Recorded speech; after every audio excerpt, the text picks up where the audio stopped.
Video में बात करने वाले हैं क्लास 12th के लिए। यहाँ पर जीव विज्ञान का यहाँ पर फर्स्ट टॉपिक है। यहाँ पर पुष्पी पादपों में लैंगिक जनन, उसके बारे में यहाँ पर पूरी डिटेल में बात करें। आप लोग वीडियो को लास्ट तक बने रहिएगा।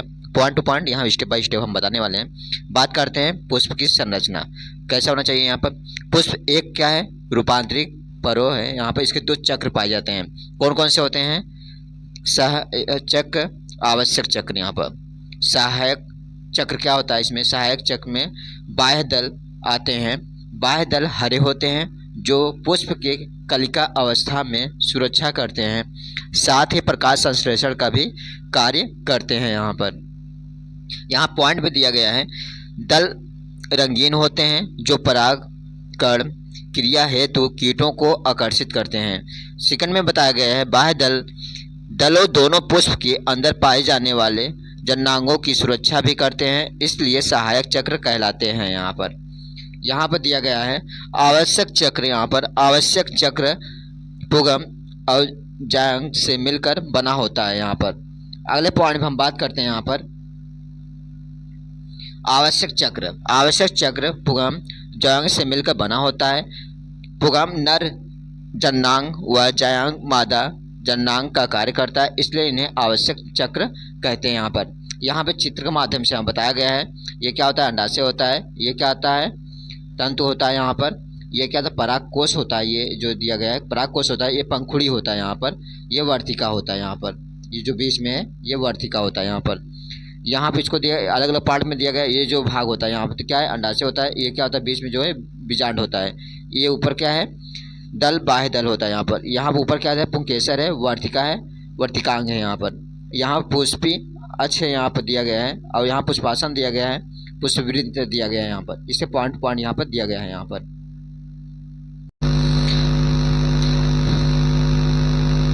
लैंगिक जनन प्रमुख घटनाएं व संरचनाएं, इनके तीन भागों में बांटा गया है। यहाँ पर लैंगिक जनन की घटनाएं व संरचनाएं को तीन भागों में बांटा गया है। कौन? निषेचन पूर्व, निषेचन, द्विनिषेचन व त्रिशल्यन निषेचन पश्चात। यहाँ पर इनको भागों में बांटा गया है। अब यहाँ देखते हैं निषेचन पूर्व में इसके दो भागों में बांटा गया है। कौन कौन से? यहाँ पर पुंकेसर, स्त्रीकेसर। अब बात करते हैं यहाँ पुंकेसर होता है क्या, इसके बारे में बात करते हैं पूरा। यहाँ पर है पुंकेसर। यह एक पुष्प का नर जननांग कहलाता है। सभी पुंकेसर मिलकर पुंग का निर्माण करते हैं। प्रत्येक पुंकेसर में तीन भाग होते हैं। कौन कौन से होते हैं? फर्स्ट है यहाँ परागकोश है, सेकंड है यहाँ पर योजी होते हैं, यहाँ पर थर्ड होते हैं यहाँ पर पुतांतु होते हैं। यहाँ पर ये दो होते हैं। अगले पॉइंट में यहाँ बताया गया है पुंकेसर में निम्नलिखित संरचनाएं होती हैं। लघु बीजाणु धानी होते हैं और लघु बीजाणु जनन होते हैं और लघु बीजाणु होते हैं। यहाँ पर इसके यहाँ पॉइंट में बताया गया है।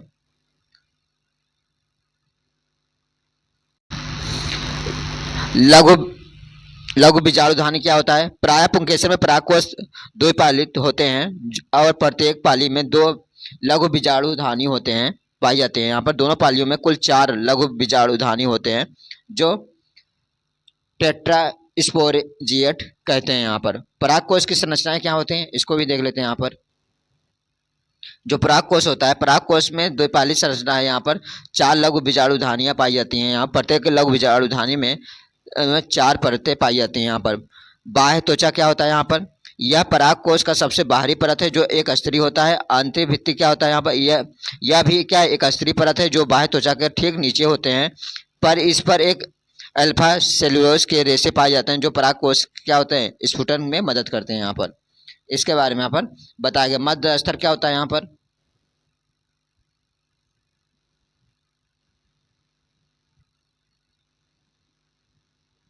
मध्य स्तर यह एक त्रिस्तरीय होता है। यहाँ पर अल्पजीवी होते हैं। यहाँ पर टेपिटम क्या होता है? यह परागकोश की सबसे भीतरी परत होती है। यहाँ पर जो विकसित होते हुए परागकणों के पोषण प्रदान करते हैं। यहाँ पर इस परत की कोशिकाएं गाढ़े जीव द्रव्य वाली जो पोषक युक्त पदार्थों वाली होती हैं, जिसमें एक अधिक केंद्रक पाए जाते हैं। यहाँ पर टेपिटम क्या होता है? 2 प्रकार के होते हैं। यहाँ पर अभिमी टेपिटम, टाइफा पादक आवृत बीजी पादकों में यहाँ पर श्रावी गलित यहाँ पर टेपिटम अधिकांश से क्या होते हैं? आवृत बीजी पादप होते हैं। यहाँ पर इसके बारे में यहाँ पर बताया गया है।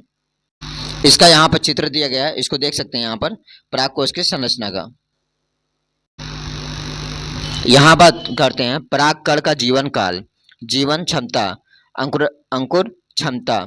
यहाँ बात करते हैं इसमें यह काल या समय जिसमें पराग कार्यशील अवस्था में रहता है उसे क्या कहते हैं परागकण का जीवन काल कहते हैं। यहाँ पर वह काल या समय जिसमें परागकण कार्यशील अवस्था में रहता है उसे क्या कहते हैं परागकण का जीवन काल कहते हैं। यहाँ पर अनाजों में परागकणों का जीवन काल केवल 30 मिनट का होता है, जबकि यहाँ पर रोजेसी, यहाँ पर लेगुमिनेसी, सेलुनेसी परागकणों की जीवन क्षमता कई महीनों तक होती है। यहाँ पर शीत तापीकरण यहाँ पर इसमें दिया गया है।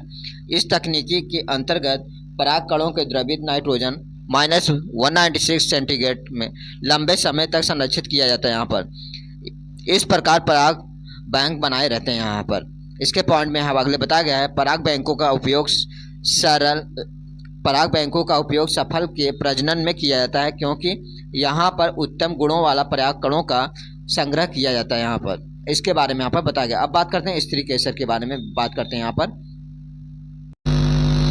इसमें क्या होगा, स्त्री केसर मादा जन्नांग स्त्री केसर कहलाता है, मादा जन्नांग स्त्री केसर कहलाता है, जिसमें अडप कहते हैं। यहाँ पर एक से अधिक अडप हो सकते हैं यहाँ पर जो स्वतंत्र होते हैं, इन्हें वियुक्त अंडापी कहते हैं। यहाँ पर एवं जब ये आपस में संगलित जुड़े होते हैं तो इन्हें क्या कहते हैं युक्त अंडे कहते हैं। यहाँ पर उदाहरण के लिए यहाँ पर अफीम दिया गया, यहाँ पर पोपेवर। स्त्री केसर के अंडाशय के बीजांड पाए जाते हैं जो गुरु बीजांडु धानी भी कहते हैं। यहाँ पर इसके बारे में यहाँ पर बताया गया है। यहाँ पर अलग अलग यहाँ पॉइंट में या चित्र के माध्यम से इसको बताया गया है, इसको आप लोग देख लीजिएगा। हम अपना वीडियो यहाँ समाप्त कर लें। थैंक यू, जय।